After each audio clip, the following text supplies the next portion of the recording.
En Pauta, aquí comienza Desde el Jardín. Una presentación de Fundación Irarrázaval, desde 1920, al servicio de la educación, humanismo y técnica. Y Grupo Viva, promoviendo la sostenibilidad en la empresa y los barrios. Lo esencial de toda exploración será volver al propio jardín y ver las cosas por primera vez, decía el poeta T.S. Eliot, y es lo que tratamos de hacer todos los días aquí, de lunes a viernes, en este jardín. Estoy abriendo la verja de madera de mi jardín. A mí me gustaría hablar todos los días de literatura, tratamos de hacerlo, de filosofía, de historia, pero a veces hay que decir, como Neruda, preguntaréis, ¿por qué no habla de la metafísica cubierta de amapolas? Venid a ver la sangre de los niños por las calles, dice por ahí Neruda en uno de sus famosos versos. Y lamentablemente la sangre de los niños sigue corriendo en las calles del mundo, en las distintas guerras que se están desarrollando hoy en el mundo. Ucrania, Rusia, y ahora no es una guerra entre Palestina e Israel, eso no lo va a tener que explicar el especialista, pero es un conflicto de vieja data donde han muerto demasiados civiles, miles y miles de personas, tanto en Israel como en el lugar donde vive el pueblo palestino. Raúl Sor, sociólogo, panelista, analista en temas de seguridad y defensa. Ustedes lo conocen por su participación en Tolerancia Cero, en Chilevisión. Es autor de importantes libros sobre este tema, El mundo y sus guerras, el terrorismo yihadista, para citar dos libros que podrían tener relación con lo que vamos a hablar ahora.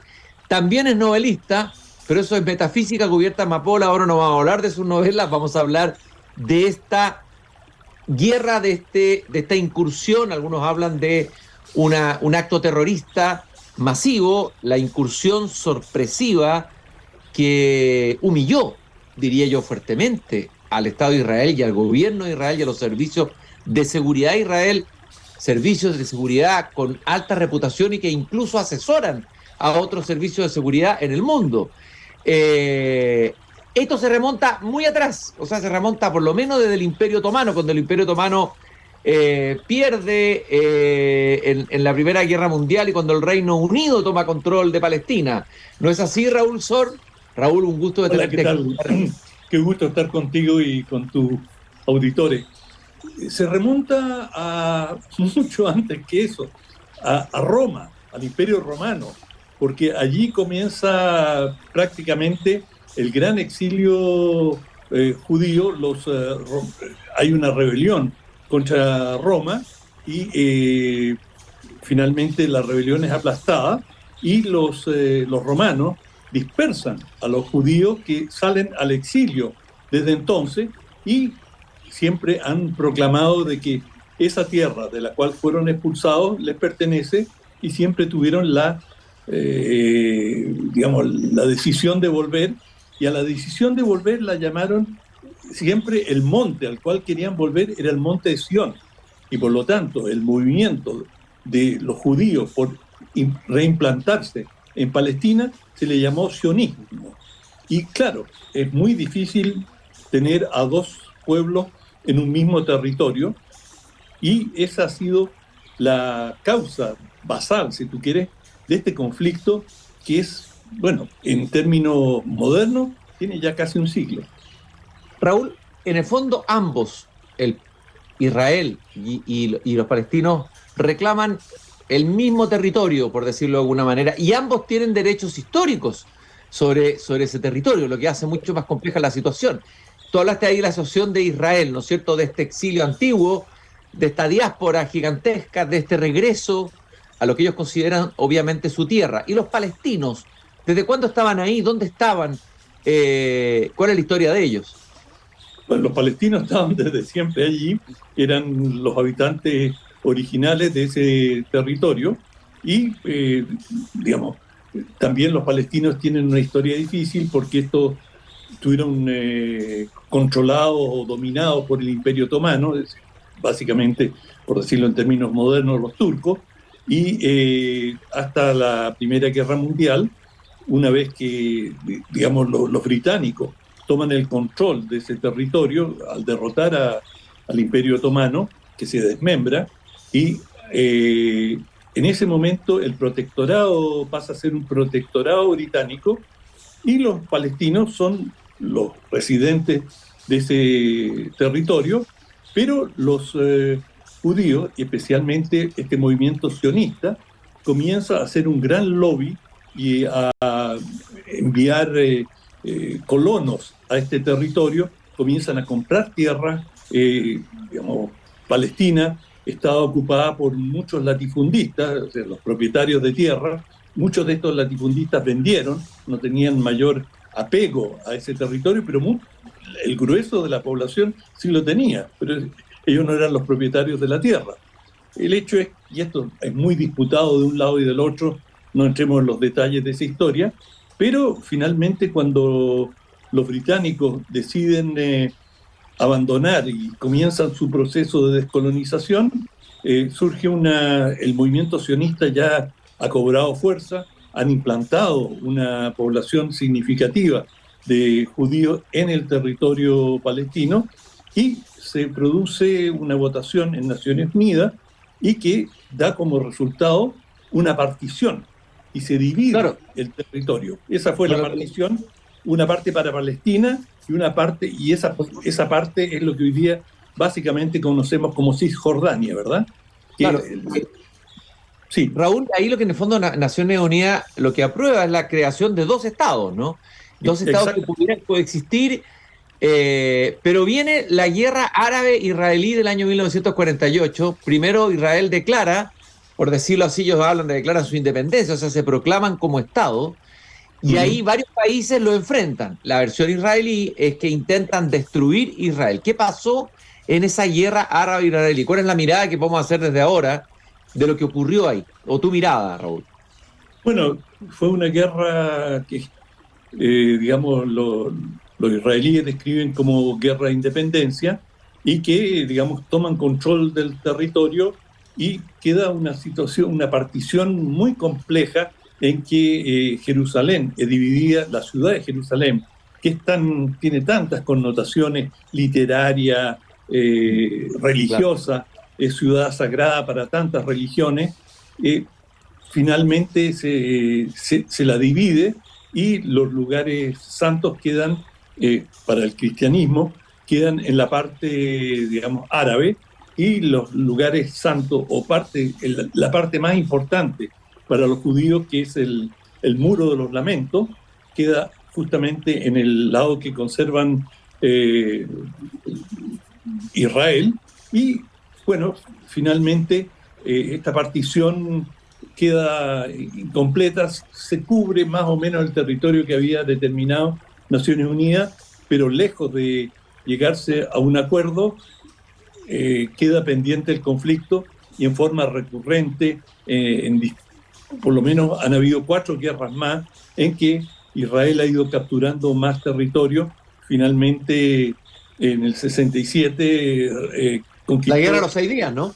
Exacto, buena parte de Cisjordania, parte de la península de Sinaí, y allí se hizo también la Franja de Gaza, que es donde tenemos el conflicto actual. La Franja de Gaza era parte, la había absorbido Egipto, y era parte de Egipto, pero como la derrota del ejército egipcio, Israel pasa a hacerse cargo de la Franja de Gaza con su población palestina, que hoy es del orden de 2.300.000, quizá un poco más, habitantes. Y bueno, eso quedó, podemos hablar más adelante, las condiciones en que quedó esta Franja de Gaza, que es donde se está dando con una virulencia extraordinaria el conflicto en estos momentos.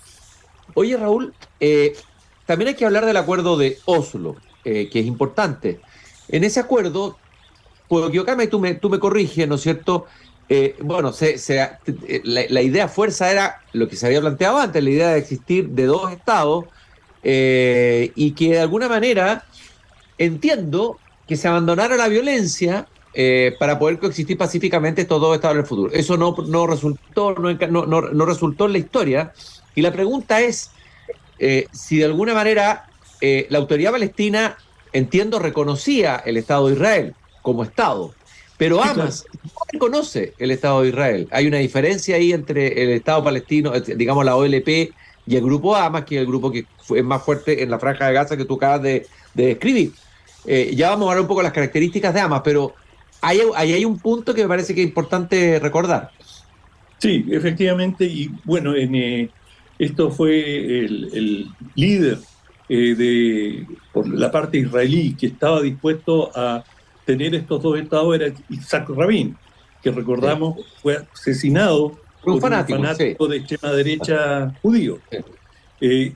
Y bueno, con la muerte de Rabin y con la llegada al gobierno en Israel de una serie de gobiernos de extrema derecha, realmente de extrema derecha, de un partido llamado Likud, que pasaron a gobernar prácticamente desde ese entonces Israel, se ve un deterioro político enorme y esa voluntad que existió en algún momento, muy auspiciada por Estados Unidos y por Europa Occidental, de que se llegase a un acuerdo de entregarle los recursos para la construcción de un Estado palestino, se fue debilitando y en forma creciente Israel llevó adelante una política, sobre todo en los últimos gobiernos, de colonización de Cisjordania, que es la parte central donde debería establecerse un Estado palestino. Y esa situación de usurpación de tierra realmente que se ha dado en Cisjordania, que incluso fue condenada por Naciones Unidas, por Estados Unidos, es decir, se fue estabilizando y a través de fait accompli se fue consolidando esta ocupación y esto fue generando una situación cada vez más incómoda y difícil para los palestinos.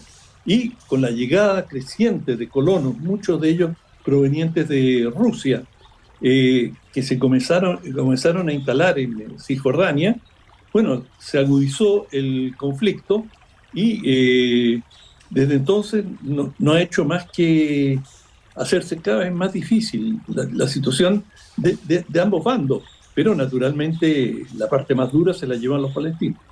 Ahora, la parte más dura, sin embargo, ahora se la llevaron en principio los israelitas, digamos, incluso la población civil que estaba en el otro lado. Y Israel plantea, o los argumentos que te plantea el Estado de Israel, es que hay grupos palestinos que quieren la destrucción del Estado de Israel. Y se refieren particularmente a Hamas, que es un grupo que tiene una cierta particularidad. ¿Tú cómo lo calificarías? ¿Es un grupo terrorista, un grupo religioso, político, un grupo derechamente terrorista? ¿Cómo calificarías tú a Hamas, Raúl? Mira, yo no calificaría en general esto del terrorismo. El terrorismo es un método de combate y en todo el mundo, y un gobierno puede recurrir a métodos terroristas. Han habido movimientos de derecha, de izquierda, de todo tipo que han recurrido en algún momento de su historia al terrorismo. Israel, en su pugna por la independencia, bueno, tenía su líder en aquel entonces, uno de sus líderes, Menachem Begin, protagonizó y lideró uno de los atentados más violentos que se experimentaron en Palestina, en un hotel, el Hotel King David en Jerusalén, donde murieron decenas de personas. Y bueno, Menachem Begin terminó ganando un premio Nobel de la Paz. Es decir, y lo ganó por justamente llegar a un acuerdo de paz con los palestinos. De manera que la definición de terrorismo no es una cosa permanente. Lo fundamental de Hamas no es el terrorismo. Hamas puede realizar acciones terroristas, pero Hamas es una organización político-militar, religiosa, confesional, islámica. Ellos son los representantes, o no representantes, pero la filial palestina de los hermanos musulmanes que llegaron a gobernar durante un breve periodo en Egipto.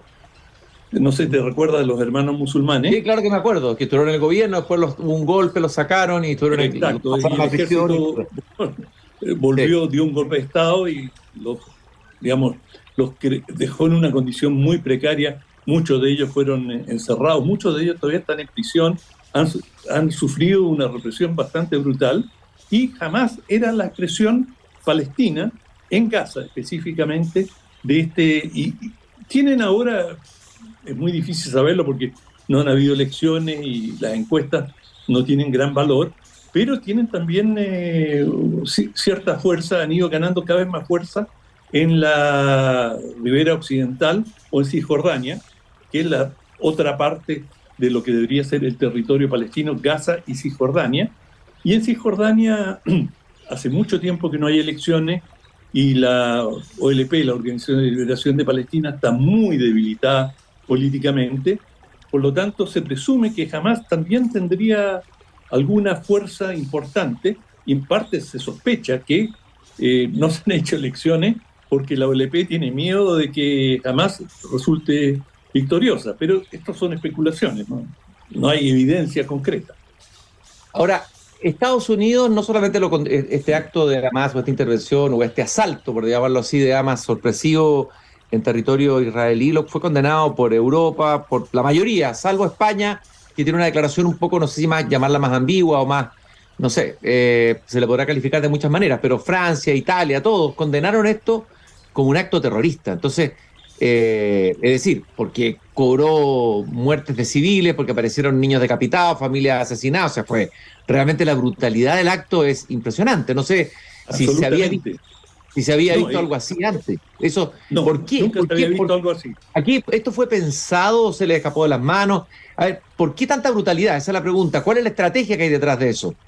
Aparte de sembrar terror, digamos, pero están jugando con fuego de alguna manera porque están exponiendo su propia población civil, se sabe, a una respuesta brutal que ya está ocurriendo. A ver, ¿cuál es tu mirada de aquello? Bueno, no cabe duda que cuando yo dije que Hamás no era una organización terrorista, porque el grueso de su actividad es político y social. Ellos tienen mucha actividad social, es decir, de ayuda, de presencia en la población, digamos, todo tipo de asistencia social. En ese sentido, son una organización más compleja. Definirla solamente como terrorista es un aspecto que hoy día sin duda es el dominante, ¿no? Y claramente lo que hicieron en este asalto brutal, absolutamente desmedido desde todo punto de vista, puede ser calificado como terrorista. Fue un asalto contra básicamente una población civil y mataron a destajos. Ya se habla de más de 1 millar de víctimas en Israel. Por lo tanto, sí, o sea, es algo impresentable de un punto de vista militar.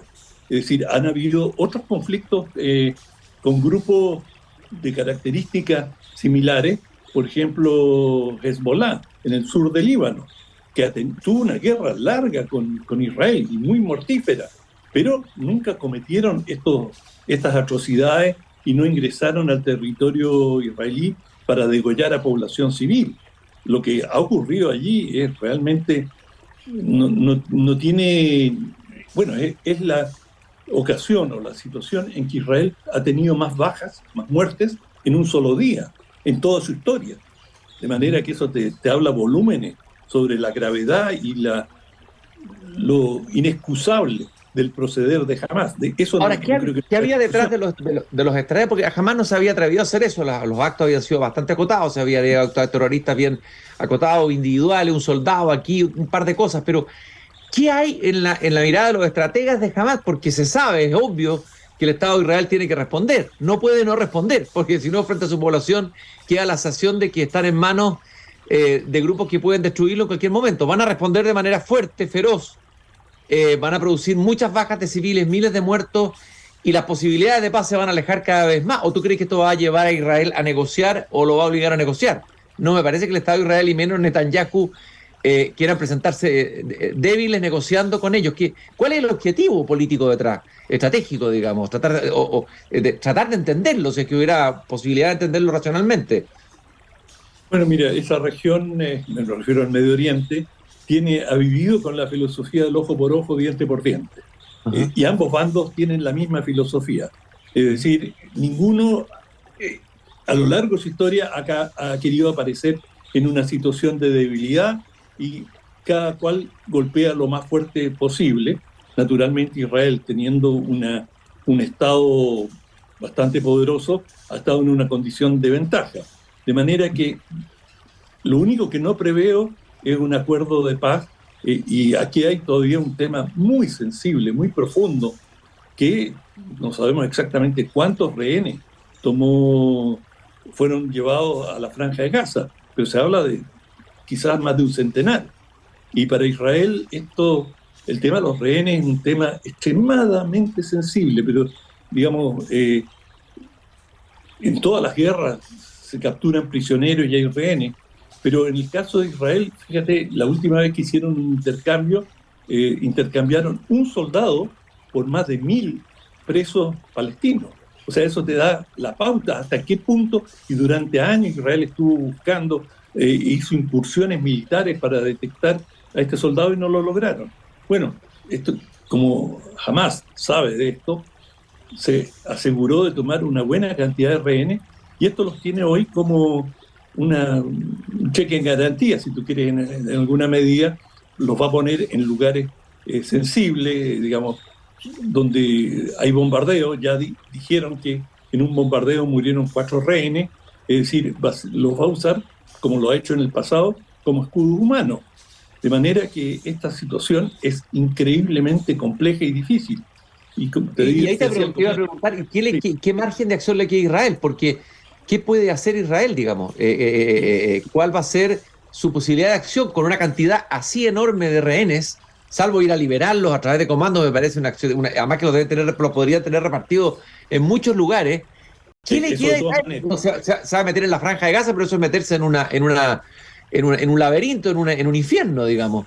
¿Qué posibilidad? Yo siento que Israel puede estar hoy día medio paralizado ante lo que ocurrió. Aparte del shock de que su sistema defensivo fracasó completamente.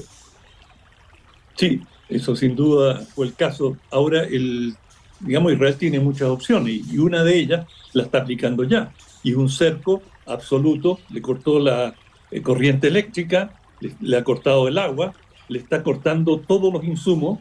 La Franja de Gaza es como te decía, una población enorme dentro de una superficie muy pequeña y, digamos, la mayoría de la población ahí son refugiados, viven de ayudas que les entrega Naciones Unidas. De manera que si se corta eso, Israel tiene los medios para cortarlo, bueno, tú quedas con un bolsón donde no va a haber comida, donde mucha gente que requiere insumos, remedios, no va a tener acceso y pueden hacer intolerable la situación de la franja. Y eso Israel probablemente va a esperar que genere un movimiento de rebelión o de repulsa hacia Hamás. O sea, que la población desesperada se rebele contra Hamás y diga, bueno, entreguen los rehenes, entreguen a los responsables de esto, pero déjennos vivir a nosotros. Raúl, Irán está detrás de esto, se ha insistido en eso, Irán ha negado, el Estado de Irán lo ha negado, pero hay un vínculo con Hamás ahí fuerte. A ver, si tratamos de trasladar esto a una cuestión más estratégica, más global, y lo sacamos del puro... ¿Qué más está implicado en esto? ¿Qué más se implica en esta movida, esta última movida de carácter terrorista, pero con toda la historia que hay detrás, digamos? Mira, Irán, no hay ninguna evidencia. Yo no he visto ninguna evidencia y he leído muchas publicaciones especializadas.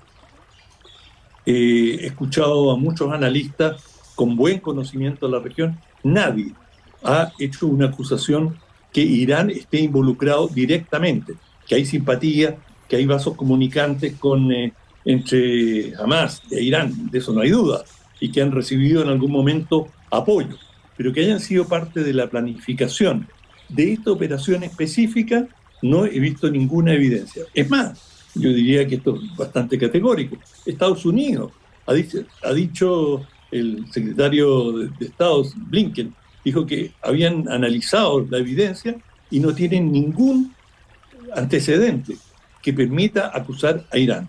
Ahora, si Estados Unidos tuviera antecedentes, te aseguro que los haría valer y los divulgaría, y Estados Unidos no tiene ningún interés en cubrirle la espalda a Irán. Todo lo contrario, por cierto. De manera que yo diría que Irán no estaría no sería parte de esta operación por lo que sabemos hasta ahora. Ahora, hay una guerra subterránea entre Irán e Israel, por supuesto, y ha tenido varios episodios. Israel infiltró con contaminó su sistema. Irán tiene una central atómica y le metió gusanos, como se llama en términos computacionales, a los sistemas iraníes. Han habido el asesinato de varios científicos nucleares iraníes. Es decir, hay una lucha soterrada. Por supuesto, Israel acusa incluso a Irán de haber estado involucrado en los asesinatos, en las bombas colocadas en Buenos Aires a la comunidad judía, ¿verdad? A la AMIA. En fin, aunque eso no ha sido probado, pero las acusaciones están, las sospechas están. De manera que sí, hay una guerra soterrada entre Irán e Israel, y durante mucho tiempo Netanyahu planteó que la mayor amenaza existencial para Israel era Irán, y la posibilidad de que Irán tuviera un arma nuclear, porque eso podría ser, bueno, el final de la existencia de Israel. Y por último, Raúl, volvamos a lo primero. A ver, se ha hablado mucho se han tratado de dar explicaciones de cómo pudo haber fallado tanto el sistema defensivo israelí, porque si uno analiza cómo llegaron cada uno de los grupos que entraron, creo que fueron más de 1000 en los distintos lugares, falló todo. O sea, es como si hubiera fallado todo simultáneamente. O sea, apareció un Israel completamente vulnerable, casi amateur. Sabiendo el peligro con el que contando con información. ¿Cómo puede ocurrir eso? ¿Cómo puede un sistema defensivo, un sistema inmune, como si el sistema inmune se desplomara, el sistema inmune de un individuo, en este caso de un país? ¿Qué pasó ahí? ¿Cuál es la hipótesis? Yo sé que esto va a llevar años de investigación, pero ¿cuál sería tu hipótesis de por qué ocurrió esto? Bueno, mi hipótesis es que, digamos, Israel es víctima de su propia condición de país. Digamos, en las condiciones frente a los palestinos, es un país colonizador. Y los colonizadores, en general, tienden a subestimar a los colonizados.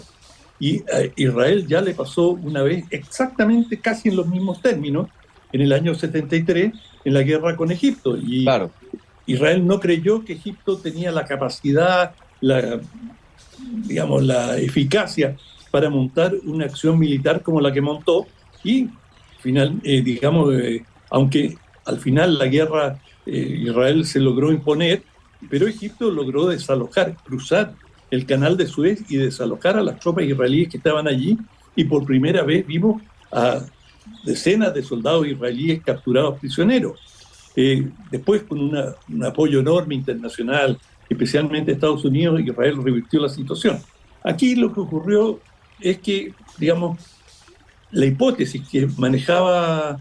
es decir, acá se está dando un proceso que es muy complejo, que te lo mencioné antes, y es que los palestinos están amenazados con pasar a la total irrelevancia. Es decir, Estados Unidos está apoyando a Israel en estos acuerdos de Abraham, así llamados, que están logrando que un país árabe tras otro reconozca a Israel. Uno de los mecanismos más importantes de negociación que tenían los palestinos, y no me refiero a Hamás, sino que a la Autoridad Nacional Palestina, era el respaldo que tenían del mundo árabe, y lo que tenían para negociar era, bueno, si ustedes nos reconocen y nosotros logramos tener nuestro Estado, normalizamos relaciones con el mundo árabe, y finalmente Israel va a poder ser parte de la región de la cual es geográficamente donde está instalada, ¿verdad? Y eso era un gran aliciente para Israel y también para el mundo árabe, y estaban muy cerca de llegar a un acuerdo. Ya tenían un acuerdo de hecho, pero de formalizarlo y llevarlo a un nivel más sólido con Arabia Saudita. Y esto realmente tiene que haber preocupado tremendamente al conjunto de la autoridad, de las autoridades palestinas, incluido Hamás, y que si realmente el mundo árabe, los países vecinos, Arabia Saudita, reconocían a Israel, bueno, les iba a quedar muy poco con qué negociar, y esto podía eternizar la situación de la Franja de Gaza. Y yo creo que lo que han hecho, no tengo fuentes directas, pero especulando, esto fue un salto al vacío, un salto desesperado. Demos un golpe, es decir, no podemos estar peor de lo que estamos, esto se va a eternizar, digamos, nosotros estamos acá, no lo vamos a permitir. Te quiero agradecer, Raúl, esta conversación esta tarde aquí paseando por el jardín. Raúl Sor, sociólogo, analista internacional, autor de varios libros sobre seguridad y defensa, conversando esta tarde en el jardín. Gracias por habernos acompañado esta tarde, Raúl. Un placer, Cristian, cuando tú quieras. Chao. Encantado, muchas gracias por tu buena disponibilidad y nosotros nos encontramos nuevamente mañana aquí a las 8 de la tarde cuando vuelva a abrir la verja de madera de mi jardín. Recordarle que nos acompaña el Grupo Viva, comprometido con la sostenibilidad en los barrios y la cultura en la empresa, y Fundación Irarrázaval. Hasta mañana.